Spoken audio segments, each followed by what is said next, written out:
Buenos días, nosotros vamos a presentar alergia a medicamentos. Nuestra docente es la doctora María Judith García Robles. Las alumnas son Wendy Cecilia de Santiago Félix, Araceli Abigail Serrano Salazar, Jessica Elizabeth Félix García.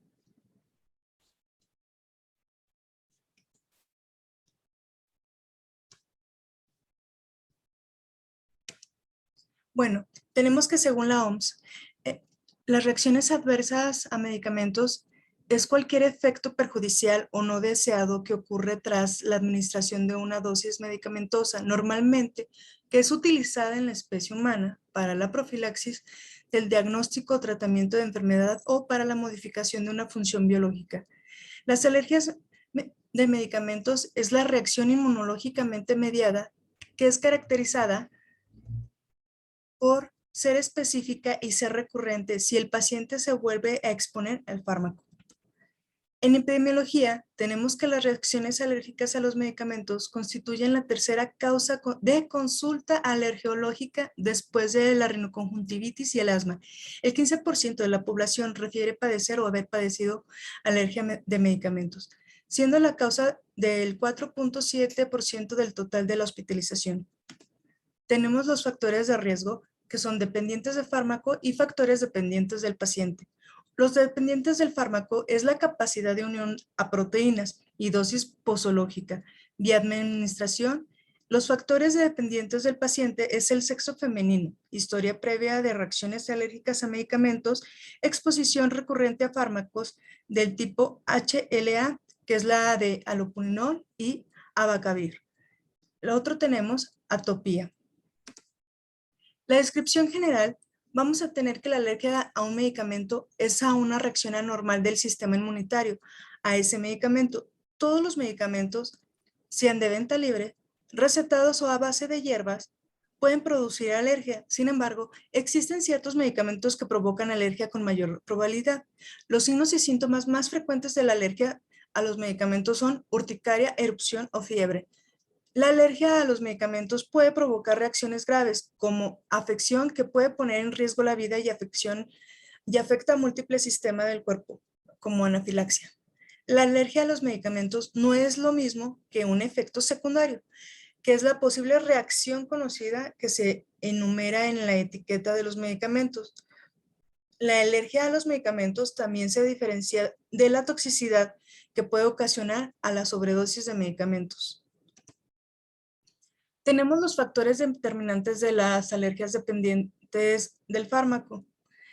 Como podemos observar en este dibujo, tenemos uno de los factores es la inmunogenicidad, antigenicidad, alergenicidad y la principal vía de aplicación de fármacos sensibilizadora es la piel.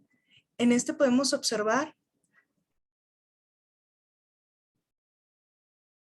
la proteína, el basófilo y la inmunoglobulina, el heptano, perdón, el basófilo, la inmunoglobulina E, pero aquí se observa que en la conjugación no hay ninguna reacción alérgica, pero aquí en el conjugado con el heptano y la proteína aquí juntos, podemos observar cómo va a haber una liberación de mediadores provocando una reacción alérgica. En este cuadro podemos observar la hipersensibilidad a fármacos. Una es la alergia a fármacos, que es la hipersensibilidad inmune, y la otra es la hipersensibilidad no inmune. Tenemos que la inmune está mediada por la inmunoglobulina, bueno, la hipersensibilidad inmune está mediada por la inmunoglobulina G y la otra no mediada por la inmunoglobulina G. La mediada provoca anafilaxia, broncoespasmo, rinitis, conjuntivitis, urticaria, angioedema, más la no mediada provoca reacciones hematológicas, enfermedades de suero, lupus, dermatitis, eritema multiforme, exantema mucopulposo, exantema fibropigmentario, el síndrome de Stevens-Johnson, necrosis epidérmica tóxica, vasculitis, entre otros. Aquí en la hipersensibilidad no inmune nada más va a ser la intolerancia y la idiosincrasia. Tenemos su clasificación inmunológica de las reacciones alérgicas viendo es el mismo cuadro, pero en diferentes formas. Tenemos el tipo 1, que es del linfocito B, mediado por inmunoglobulina E. El otro es por la inmunoglobulina G.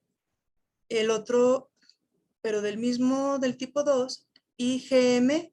Del tipo 3 tenemos IgG y IgM, que en cada uno va a dar una patología que es una desgranulización de mastocitos y basófilos, lisis celular, deposición de inmunocomplejos, presentación clínica, va a presentar urticaria, anafilaxia, citopenias y vasculitis.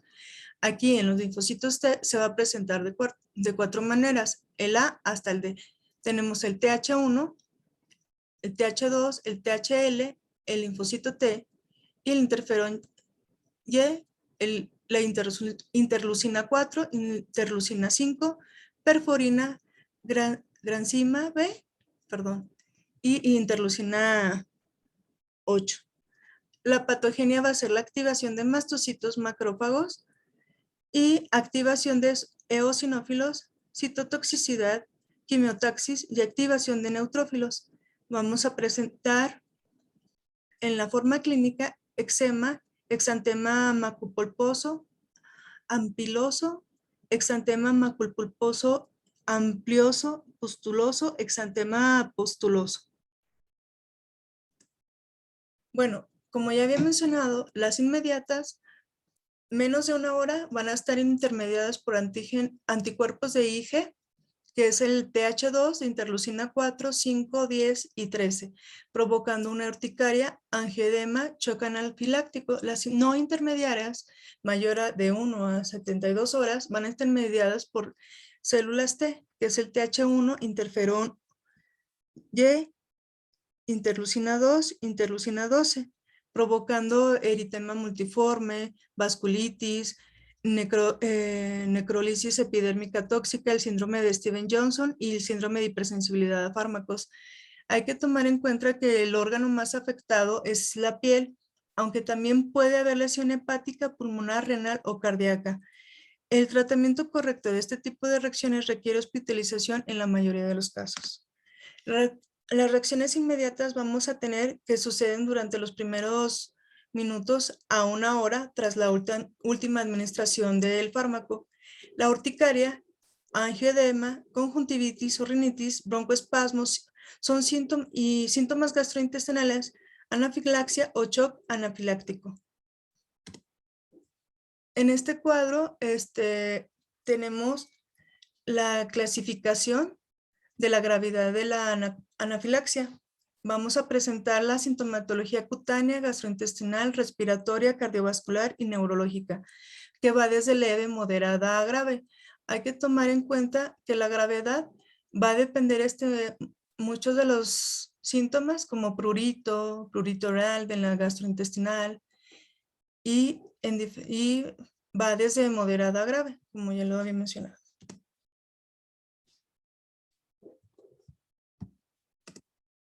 Bueno, aquí tenemos una figura que va a la patogenia de las reacciones inmediatas, que va desde la histamina, prostaglandina D2, leucotrieno, CID, PAF, proteasas y neutras, y provocando una vasodilatación, aumento de la permeabilidad vascular, broncoconstricción, contracción de la musculatura intestinal y desglosándolo, la urticaria, angioedema, laringio, asma, hipotensión, vómitos, dolor abdominal y diarrea.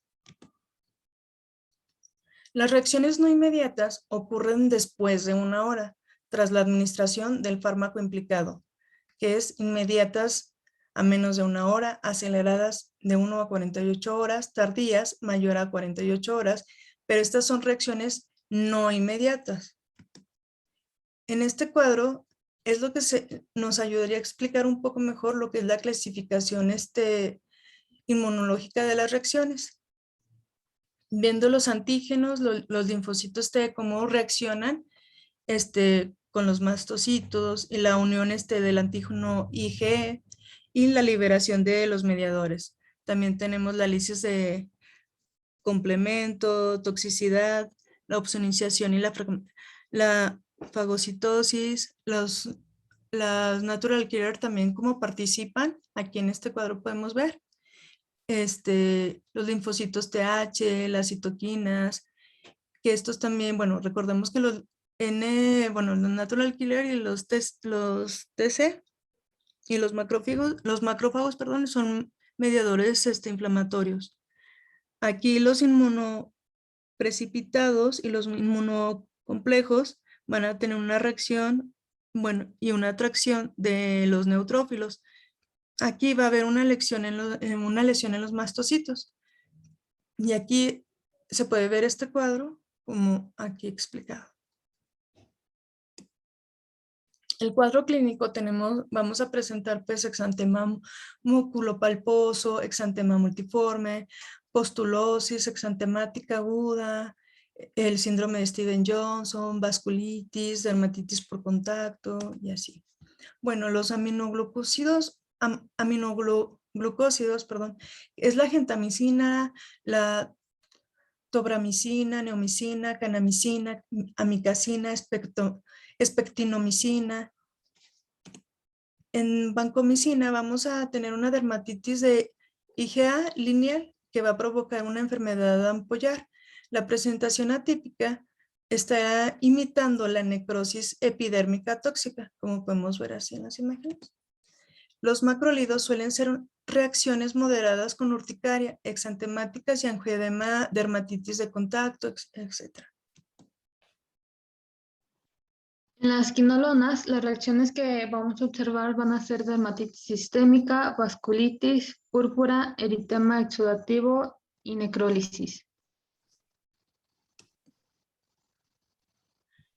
Penicilinas, aquí podemos observar un esquema del algoritmo diagnóstico de las reacciones alérgicas y el alergólogo lo va a utilizar para ver si el paciente va a tener un alergénico con reactividad cruzada o un alergénico con reacción selectiva o en todo caso que no tenga algún alergénico.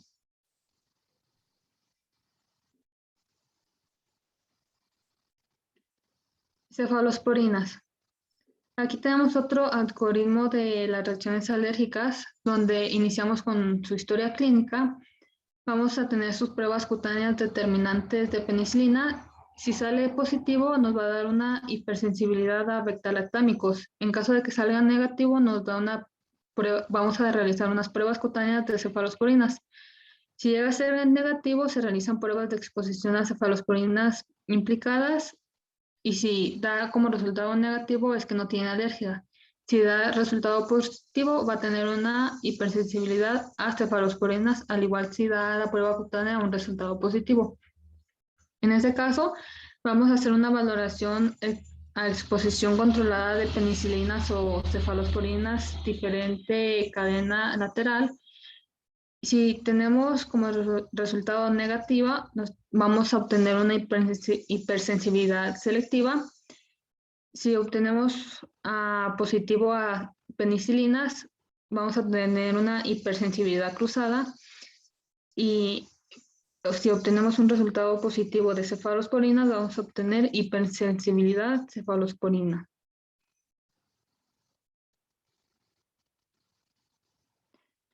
AINES. Sus reacciones van a ser una reacción anafiláctica, rinitis crónica, sinusitis, pólipos nasales, asma bronquial, urticaria y angioedema crónico.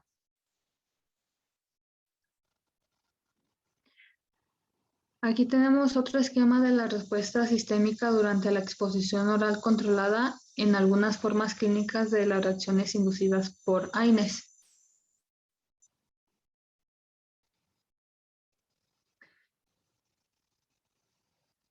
Anestesia general. Los signos clínicos, vamos a tener anafilaxia, va a tener una afección a la piel, eritema y angioedema, una mucosa, hipotensión, taquicardia y broncoespasmos. Su reacción va a ser uno de 5,000 a 10,000, una mortalidad de 3 al 6%. Esa se va a clasificar en 5 grados. El primer grado va a ser signos cutáneos de eritema generalizado, urticaria y angioedema. El grado 2 son signos objetivables que no ponen en peligro la vida, como los signos cutáneos, hipotensión, taquicardia, alteraciones respiratorias como la tos o dificultad para la ventilación. En el grado 3 tenemos a reacciones que ponen en peligro la vida, como el colapso cardiovascular, taquicardia, bradicardia, arritmias, broncoespasmos graves. En el grado 4 tenemos un paro cardíaco y o respiratorio, y en el grado 5 muerte. Diagnóstico. Estos elementos de la historia clínica en alergias a fármacos, vamos a tener fármacos o fármacos implicados, dosis y vía de administración, cuadro clínico que motivó su uso, síntomas durante la reacción alérgica, tratamiento efectuado durante la reacción, tiempo transcurrido entre la toma de fármacos y el inicio de los síntomas, tolerancia previa de fármaco, fármacos tolerados con posterioridad, historia de reacciones a medicamentos anteriores, intervalo de tiempo entre las reacciones alérgicas y el estudio alergológico.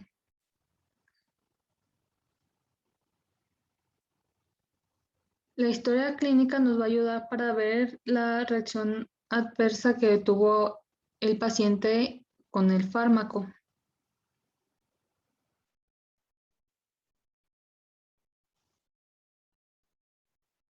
Signos de alerta. Vamos a tener la aparición repentina de síntomas multisistémicos, como en los signos y mediciones vamos a tener una presión arterial disminuida y nuestro diagnóstico va a ser shock anafiláctico. En disnea inspiratoria, disfonía y cialorrea, nuestro diagnóstico va a ser edema laringio. En piel dolorosa, lesiones en diana típicas y erosiones de mucosa, su signo va a ser ampolla cutánea, bulla, signo de Nikolsky, contagio sanguíneo y función renal. Y vamos a tener un diagnóstico del síndrome de Stevens-Johnson y una necrólisis epidérmica tóxica. Otro signo de alergia sería la fiebre mayor a 38.5 grados centígrados, extensión cutánea mayor al 50% y edema centrofacial. Su signo va a ser linfadenopatía, contagio sanguíneo, prueba de función hepática y proteinuria. Nuestro diagnóstico va a ser un síndrome de hipersensibilidad, reacción a fármacos con eosinofilia y síntomas sintomáticos, síndrome de hipersensibilidad inducido por fármacos. Y el signo de alerta de pápulas con infiltración purpúrica y necrosis, su signo es contagio sanguíneo, función renal, hipocomplementemia, y su diagnóstico va a ser una vasculitis. En las pruebas cutáneas las vamos a identificar por un test de PRINC y por pruebas intradérmicas en enfermedades infecciosas, fiebre y reacciones inflamatorias. Aquí tenemos una tabla del intervalo necesario de cese de ciertos fármacos para la realización de las pruebas cutáneas. En una lectura intermedia de 15 a 20 minutos, vamos a tener una lectura no intermedia de 24 a 72 horas, de 3 milímetros o más, se mide el diámetro ancho y largo, el 16.7% de las pruebas son identificadas o no interpretables.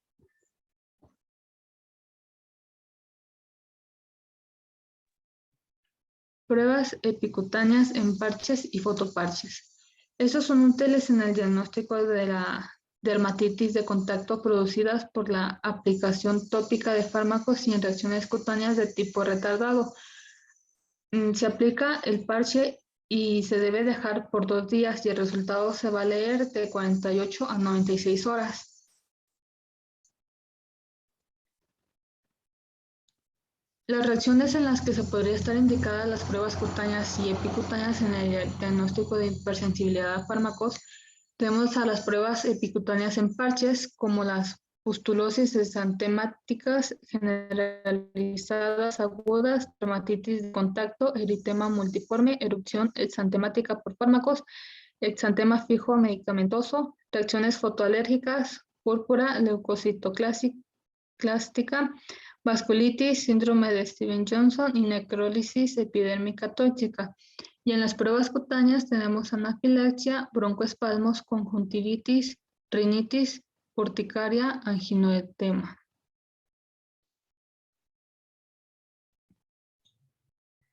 Bueno, en esta tabla encontramos las concentraciones orientativas para pruebas cutáneas.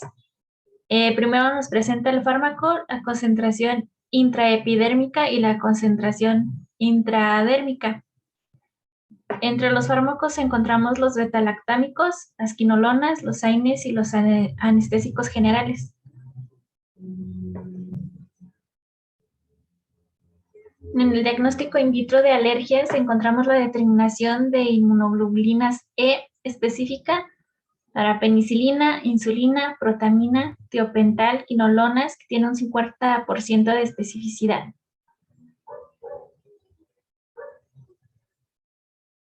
La determinación de triptasa e histamina. Esta es útil en el diagnóstico de choque anafiláctico y anafilaxia. La histamina permanece elevada minutos tras la reacción. La triptasa se puede detectar en horas después de la misma.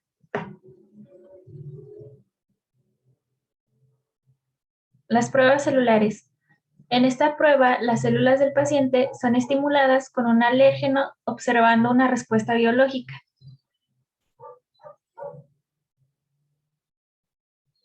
Prueba de la transformación linfoblástica.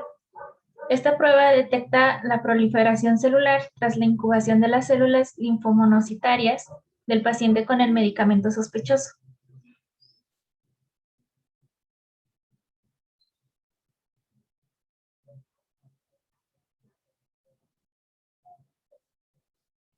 Prueba de activación de los basófilos y determinación de sulfidoleucotrienos específica de antígenos. El TAP es la determinación del marcador de activación CD63 en la superficie del basófilo tras su activación específica con un antígeno. El CAS es la producción específica de antígenos de sulfidoleucotrienos mediante CAS. Estos incluyen relajantes musculares, antibióticos betalactámicos, metamizol y AINES.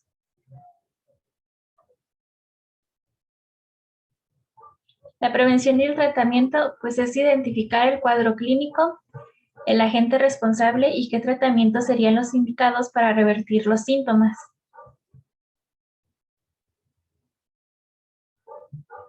Tratamiento para la urticaria. Se administra antihistamínicos. Para la urticaria sistémica, exantema extenso y angioedema, se aplican corticoides. Para la anafilaxia se aplica adrenalina, perfusión endovenosa, vasopresores, broncodilatadores y oxigenoterapia. En la enfermedad del suero se aplica corticoides, antihistamínicos, plasmaferesis en casos graves. En el síndrome de Stevens-Johnson y necrólisis epidérmica tóxica se aplica corticoides a dosis altas. La desensibilización. Este es un procedimiento en el que a un paciente alérgico a un fármaco se le administran dosis crecientes de dicho fármaco con el propósito de inhibir su respuesta alérgica al mismo. Esta desensibilización afecta a los mastocitos, a la desgranulación progresiva, agotamiento de mediadores y la desensibilización gradual de mastocitos y basófilos. Dosis para la desensibilización. Las concentraciones se tomarán de las utilizadas de las pruebas cutáneas con diluciones de 1 a 10, 1 a 100 y 1 a 1000. Primeramente la concentración 100 veces, después concentración 10 veces menor y por último la concentración que indujo a la pápula. Administración para la desensibilización. 30 mililitros por vía oral de 0.02 mililitros intradérmica, 0.2 a 0.6 mililitros subcutánea, 0.6 a 1 mililitro intramuscular o endovenosa. Se aumenta la dosis duplicándola o triplicándola en el caso de dosis muy bajas hasta por 10.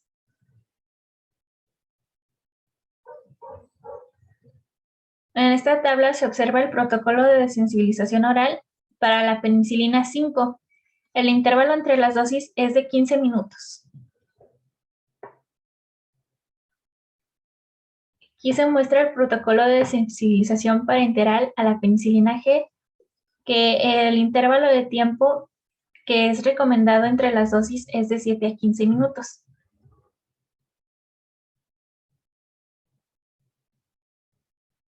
Los efectos adversos de la desensibilización son las reacciones cutáneas, que son el efecto adverso más frecuente en un 30 a un 80% de los casos de tratamiento con penicilinas. El choque anafiláctico causa hipotensión, taquicardia y prurito. El tratamiento con adrenalina, antihistamínicos y corticoides.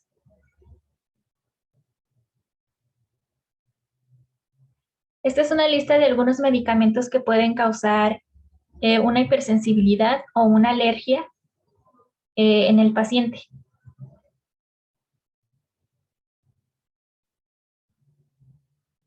Y sería todo. Gracias.